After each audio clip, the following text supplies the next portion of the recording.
Welcome to NovoEd Talks, where we reveal real-world strategies and expert insights from learning and development professionals. In every episode, we chat with practitioners, course designers, learning strategists, and business leads. We hear about their experiences in the learning industry and predictions for the profession and the trends that they're seeing.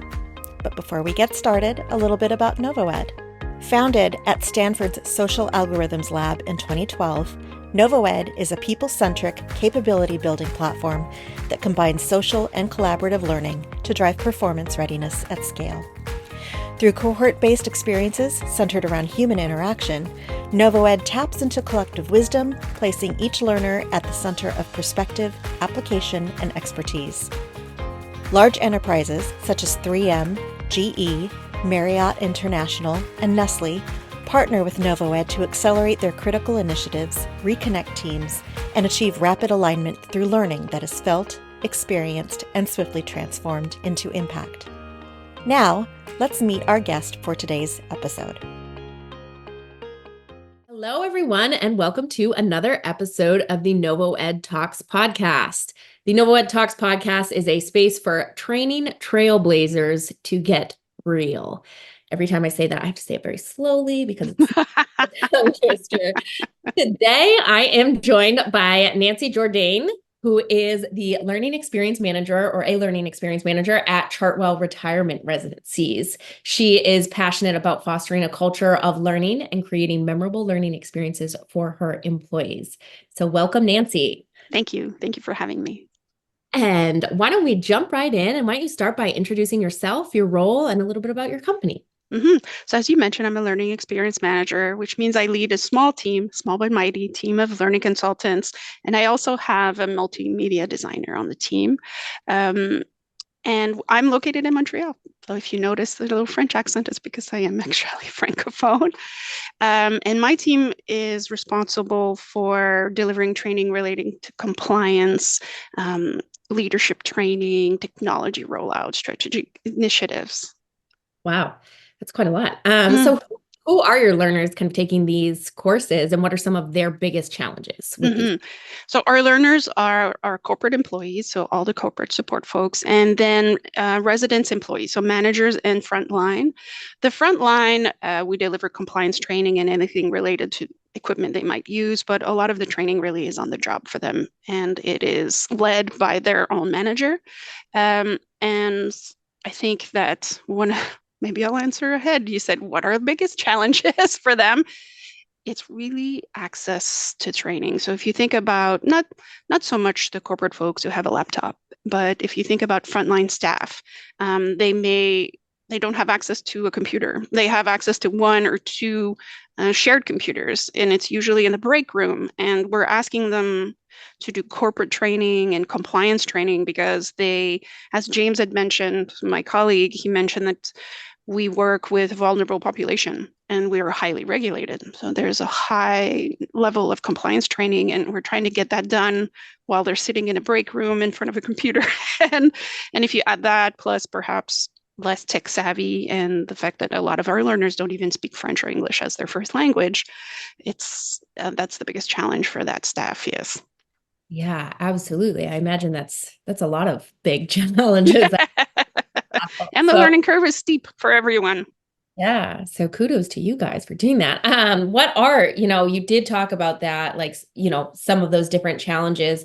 But could you talk a little bit like how you're approaching them? You can pick one of those that you just mentioned or all of them, if it combines.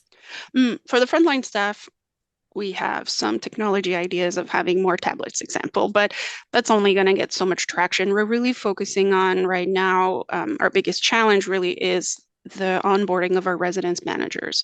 They not only have a steep learning curve, they have a lot of training to complete, but often they step into a role where the role is vacant and they're in the residence and they're asked to do the job right away and they're not ready. And it's funny because COVID really shifted everything for us, going from having to deliver experiences all in person mostly, and then suddenly we couldn't. So it accelerated the plan we had all along, which was to get more into e-learnings and virtual training. But then we had to go from that to that really quickly. But then we've reached a tipping point where perhaps now we have too much training available to them. And we've been hearing rumblings from operations like, oh, they don't have time to do the training, but they have to, but they can't get the work done and the training done. And so thinking that it's super critical to have our managers well equipped to do the job, to lead their departments and to support residents and making people's lives better. We're looking into how we onboard them and how do we do that? How can we protect a certain number of days at the beginning, like 8 to 10 days, where they will not even be in their residence and they can focus on their compliance training without asking them to sit in front of a computer for 7.5 hours, but spread that along, get them to meet their corporate support staff, and every day focus on a key task or a key role. And so that way, when they get into their residence, they get to focus on meeting their teammates, meeting the residents, and really hitting the ground running. And so we're really trying to make them as successful as possible and providing them the most memorable onboarding experience. Yeah, that's really great. I love that you share that too, because my next question is actually, like with the rise of everything being remote and, virtual and being able to do e-learning, and that's becoming like much more accessible to folks and more like accepted, we talk about like how we talk with folks about how their approach to that has kind of adapted. And you did just kind of hit on that a little bit about how, obviously it went from here to here really quickly. And now you're kind of like balancing out like, okay, how do we like balance this all? Is there anything you would add to that kind of just like speaking more specifically to the rise of like doing all of this like remotely, any like or things that you took from that? Yes, certainly. With the idea that we suddenly realized we maybe have too much material, or we were really excited about creating these shiny, I want to say, e-learning exciting. We're really trying to focus now on more optimization and defining what our learners need and when they need it, right? Not everything is important. Not everything is required within the first week. So and also what we did as a shift was we used to think that L&D was the content owner of everything, but in fact we're not. We're in charge of the learning experience. So this is a huge shift. I don't like that word, but I'm going to use it, the paradigm shift. Yeah. Where we get our stakeholders to own the content, and then we have these discussions with them about, okay, you said that this content was needed for this manager by then. Is it really required? What if they don't? What if we can delay? All in the idea of providing a better onboarding instead of all of the stakeholders saying it's all needed right now. And so we've implemented actually a learning council where they can kind of fight it out and they can decide, because when you add up all those minutes, and you end up with more minutes of e-learning than actual work hours, then it really opens the eyes of all of our content owners. And of course, it's fun to develop scenario-based training, but sometimes all you need is a job aid, because we've really been thinking about how our learners consume the content. What is the best thing? Frontline, as I said, it's hard for them. We can create really beautiful e-learnings or even tutorial videos to make it super engaging, where they can maybe go into the movie room and all watch it together and discuss. But if you only have that and you don't have any printed papers that they can refer to, then all of your beautiful, meaningful, memorable training is useless. You really needed to have it accessible to them, whatever that means. We love the shiny, beautiful tutorial and with the videos and things, but sometimes it's literally a printed sheet that you give to your learner, and that's sufficient. So we've had to adjust as well our expectations, but putting our learner in mind, like, yes, we love the scenarios, but sometimes that's not what you need. Less is more. Yeah, absolutely. And I love that, like the focus on the experience, right? Because it's like, yes, obviously the content is important, but if the experience isn't good enough for them to absorb that content, then the content is lost, right? So there really does need to be an emphasis on that. We're big believers of that here at Nova. And if they don't know, if they don't remember, then they don't apply it. So then what is the point? You wasted everybody's time. Right. So obviously you spoke to some of those like kind of issues that you're seeing. Is there a systematic way that you and your team are kind of identifying and addressing like skills gaps, or seeing that some of those problems that maybe the fancy tutorials aren't working and they just need a sheet? Like, how do you kind of examine those areas? Like, I would say, sorry, I'm sorry. oh, no. It's in two phases. Well, we don't do a phenomenal job at measuring in KPIs, right? That many companies, it's constant struggle, but also we don't have an LMS across the board. Like not every province has access to the same LMS, so obviously that's limited. But we do things like obviously know how many learners, and we do post evaluations. But we have a leadership program that lasts an entire year that warrants a more thorough evaluation, and then we assess and we present the data. But I wish I could say we do a phenomenal job here. So it's more of a upfront. I'm responsible for as well as leading my team and being a learning consultant myself. I manage all the intake. So we have established a process that we no longer have side of the desk projects. Like, hey, I need training. Like, oh, okay, well, let's talk about that because maybe it's not training.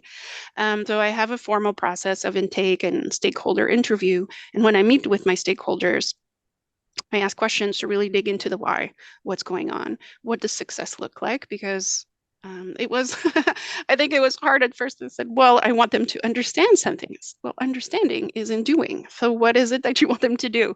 It's a work in progress, but I really work with the requesters and the stakeholders and say, what is your business problem? What does success look like? How will we know we will be successful? Do you have a way to measure this? The answer is often no. And so we'll have to, I guess we'll hear if there's grumbling after the fact, or if processes are not being followed, or so we still have some work to do, but I'm trying to really manage that upfront. And more and more, I'm getting a little bit more understanding about my stakeholders saying, I don't know what success looks like. I don't know how we can measure that, but let me get back to you. Because ultimately, I'm helping them bring a solution and address a problem. And if we can't measure for successful, again, like, why are we doing this? We don't even know if this works. Yeah, absolutely. That was kind of my next question, is talking about like, how do you measure the effectiveness of your programs, and like, what are those core KPIs? And I think you hit on that, something that's like very, very important that we've actually heard a lot of folks talk about, is just that, like not knowing that there's a problem, but not necessarily understanding like what those KPIs are is still like very important. And like trying to like figure that out, I think, is always like a work in progress and could probably always be better, right? I mean, would you have anything to add to kind of what you just said about that in terms of measuring KPIs? Or I think No. that it's challenging, right? It is. And then when we talk about that later in technology, that's where technology could really help to gather that information. Mm-hmm. Yeah, absolutely. We've obviously talked about some challenges. Can you share a successful case study or an example of an L&D initiative that significantly impacted employee performance and or contributed to the overall success of the organization? My boss, James, kind of took my initial idea because it was about co-authoring with a group for health and safety and environmental health and safety. But I was thinking of a project I worked on the Code of Business Conduct and Ethics. And compliance projects are always really challenging because it's legal, it's not that interesting. It's about checking the box. It's like, yes, I did it annually. Yes, I am compliant. Thank you so much. And we thought, how can we make this more lifelike, applicable? And so we created, this one was where a scenario-based training was actually necessary. And so we're able to talk about the importance of the Code of Business Conduct and the policies and why that matters, because, well, as a place of retirement residences, if you're not compliant and if you're doing unethical things, there's a risk to our reputation, there's a negative effect on the resident and the families, and then lack of trust because we can't handle our business. And we built a scenario based e-learning, and it was these people that were talking to each other, and they said this is what the person did, and it was based on real life situations. So we talked to the lawyer, worked really closely with our lawyers and said, these are some situations we have seen in the past. Because ultimately, in the end, I don't care that my learners know all the ins and outs of the code of business conduct and ethics policy and all of the segments. All I want them to know is, do you think you can reasonably respond correctly and ethically to a situation without knowing in details, oh, the policy says this in paragraph 3. It's like, I'm Right. pretty sure I can do the right thing and not get myself in trouble, not get the residents in trouble, and ultimately do the right thing by the organization, by the residents, and by their families. Right. Absolutely. I mean, there's so much more pressure in what, your employees are doing in that it's like, and it's real life scenarios that are Yeah. coming. Like it's that they kind of have to be like on the fly. It's not like you're sitting at a desk and you have a second to think like, okay, how should I handle talking to this person? Like, let me talk to HR about it. It's like, you don't have those kind of like scenarios. So I imagine that's incredibly challenging. So the fact that, you're bringing in those pieces and using those real world examples is great. Yes. And one last thing, if I may, my approach to training, learning experience, I lead, aspiring leaders program. I lead programs for office managers and all of that. What our key point to all of our learning experience is that you don't have to remember everything, but you need to know where to look it up. And a lot of our emphasis is, where are the resources? You are not by yourself. You may not know what to do if in one of our examples, let's say reporters show up at your residence and you're the general manager. You may not know immediately what you can say, what you can do, but you know who to talk Yeah. to, knowing who your corporate support resources are, really. And that's what matters more than anything. Just know, okay, I don't remember what I'm supposed to say right now, but I know who I can call and guide me. This is fundamental, because there's no way our learners and our managers can remember everything, and nor should you. Yeah. Just know what you need to do. And when I create training, it's really about, what do you need to do? And then what can you find out? Yeah. If you don't know what to do, where do you find out? Now that's kind of interesting and leads me into my next question. What role does technology play in all of this and in your L&D programs in general? And how do you kind of leverage different tools and platforms, especially, to bring up something you mentioned earlier, where like, you don't have the same LMS systems in every province. Like, there's a whole slew of things I'm sure you could talk about with this. So I'll turn it over to you. Well, having a standard LMS for everyone will definitely change a lot. We're limited in that sense for a lot of things. We can't really personalize training. It's hard to assign training to certain learners and things like that. But I love that question. And as a L&D organization, we obviously use e-learning, authoring tools, and polls and when we can. But we've been leveraging AI tools more, as many organizations have.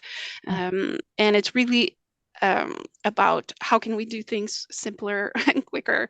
For example, we don't have that many people to do audio recordings, or you don't have enough men. And so we've been using AI to generate man voices based on an actual recording of a female, for example, or closed captioning. It's really important, because I'm the advocate for the French-speaking population in Canada, and we want to be able to create closed captioning to videos easily, because it can be very painful. So we thought, oh, there are some really amazing AI tools for that. We use AI to generate images, because historically you get a subscription to images, and you find the image, but it's not really like the way you want. You don't like the background. And we're careful with AI, because, well, for all the reasons that are spoken in papers and in online about stealing or getting away from the actual personalized creative side of things. And we are no means wanting to take away jobs of artists, but if we can create sometimes just a small image because we don't like the background, AI is a really wonderful tool. We're really getting in with Canva. Canva has been life-changing for us, just to create quick tutorial videos, and it's so fun and creative and flexible. And I have a designer of learning experience on my team, multimedia. He comes from the movie industry and he's all about geeking out. And part of his job is to constantly look into those technologies and exploring those cool tools and focus on how this can really help us. Again, always going back to creating meaningful experiences, because if it's only because it's shiny and fun, but it really doesn't, it's distracting, then I prefer to maybe more standard approach. So he's tasked with finding all of these cool things for us and how you can apply. And our discovery of technologies and tools and solutions out there often come from an issue we're having, a problem. Say, oh, I need to create closed captioning. What do I do? And then we get all together. Everybody on our team is super curious, and we're slowly integrating all of these amazing things because we are a very small team and we have a high demand of projects. And so we need to be optimized in what we do and where we put in our effort. Yeah, absolutely. That's one of the best, in my opinion, parts of technology is when you have these smaller teams. And it's great that you have everyone kind of like in the same mindset where it's like, how can we be scrappy? And like, what can we use? Like, we still are going to keep the end experience like at the forefront and the center, but like, how can we be scrappy and use these tools to like facilitate making that like happen? I like scrappy. Always a fan of that word. Shifting a little bit to just kind of the industry in general. As L&D programs have obviously very rapidly evolved, over the past 5 years, especially, what are some key takeaways that you've seen? And you've kind of touched on some of them, adapting, Yes, for sure. Yes, that was definitely L&D has had to adapt to all sorts of situations, suddenly potentially a whole shift of how you deliver your entirety of your material. But in our organization, I started in 2019 and is a big organization, but still with young L&D organization. And I've seen the shift in the last 5 years of going from order taker to provider of solutions and increasing, I guess, our credibility as a business partner, a trusted contributing partner, where like if you bring us to the table early on projects, we can identify how your idea, because we are meddlers, we in everything. And sometimes a team will say, oh, this is our learner, this is the scope, but we've been on all the projects, we have our eyes on everything. And we might say, I think that might affect this other role, or that might affect this process. And we ask those questions. And this is where we bring a lot of value, not just in defining what our learning strategy and the learning solution, but it really is, we are a fully contributing core member of projects. And I'm glad to see that because, and I'm sure it's like that in other organizations that where L&D is kind of brought in as an afterthought. And so I'm glad that's happening. And also what I'm seeing is also the emphasis on their French speakers. It was often like, let's create the English content. Oh, but what about Quebec? Oh, well, the content is different and we don't have resources, but I am that strong voice. And I'm glad to finally see that our Quebec learners get to have the beautiful content that we create, and that they're also not just an afterthought. So that's really important. And also we mentioned about the remote workers. It's a huge learning curve, as I said, but for us, it was an immense change, and it's going to continue as it evolves, because it's funny, some of our members or team members, they say, oh, we'd love to go back to the in-person training. Why would you do that? I've attended training where it was 5 days, and by the third day there was no more learning. And I thought, okay, we can't go back to that. But let's see where we can be, a couple of days together and focus on that time with scenarios and objection handling and things like that, and focus really kind of a flipped classroom, do your fundamentals work, and then get together, right? We're not quite there yet, but we do have hopes for that. Yeah, thinking more towards the future as well, what are some of the different trends or kind of emerging technologies? You've definitely mentioned a few that you guys are using with the AI and the closed captioning thing, but what do you think will kind of shape the way organizations invest in their employees' growth, either in general or specifically at organization moving forward? As I was mentioning, really, AI is already changing, and we have to continue to be curious but also thoughtful, right? There are not a lot of guidance, IT is kind of catching up to that, right? Are we using AI correctly? Just ChatGPT, for example, about what you should and shouldn't do, right? We've got all into that, but suddenly we realize, oh, well, we have to be conscious and careful about that. And it's not about, again, not making things shiny, but making it impactful. And really, any tool and technology or solutions or any innovation really that will help us deliver content when the learners need it, be it a platform that can also allow to personalize content. So based on some input, it will automatically generate some content that might be of interest to you. And anything, as I mentioned earlier, any technology that would help us collect data, real life data. How are people consuming things? If there's coaching happening, how can we input that so we can really see the performance? And then based on these real life data of the field, then we can make decisions about, one is our effectiveness of our training, but what can we do better? Where can we say, oh, we're seeing some problems in some regions about a specific technology? Then we can be proactive and not just reacting to our learners they don't know what to do, right? It's a much better experience for all, and it's less of a catching up than being proactive with them. Yeah, absolutely. I love that. And then my last question for you, Nancy, is kind of like a fun little send off that we give everyone. What advice would you give those just stepping into kind of a leadership role in L&D?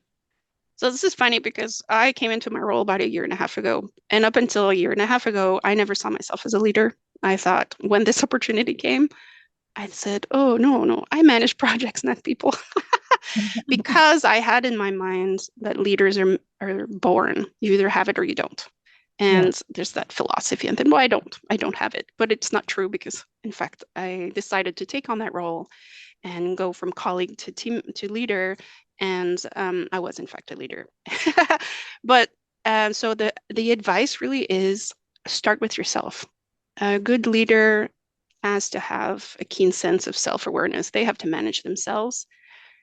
So before you start anything, reflect on who you are, what you think you are, what's your leadership philosophy, the kind of leader you want to be, and the kind of helper, and guide to your team. And then you can discover who your team is. I went from colleague to leader, and I knew them, but not entirely. And what I did is I made them fill out a discovery questionnaire. And it was questions about what makes you happy? What does a good day look like? If you could work on anything else, what could that be? And they took maybe 20 minutes to answer this. And it gave me some really good ideas about how I can allocate certain projects to certain people, because someone said, hey, I have a background in food and beverage, and I would have loved to work on a cook training, and I was never given the opportunity. That stayed in my mind. And just this week, I assigned a project on food and beverage to that person because I remembered that she said, oh, yes, I love to deliver finance, but I also love to work on food.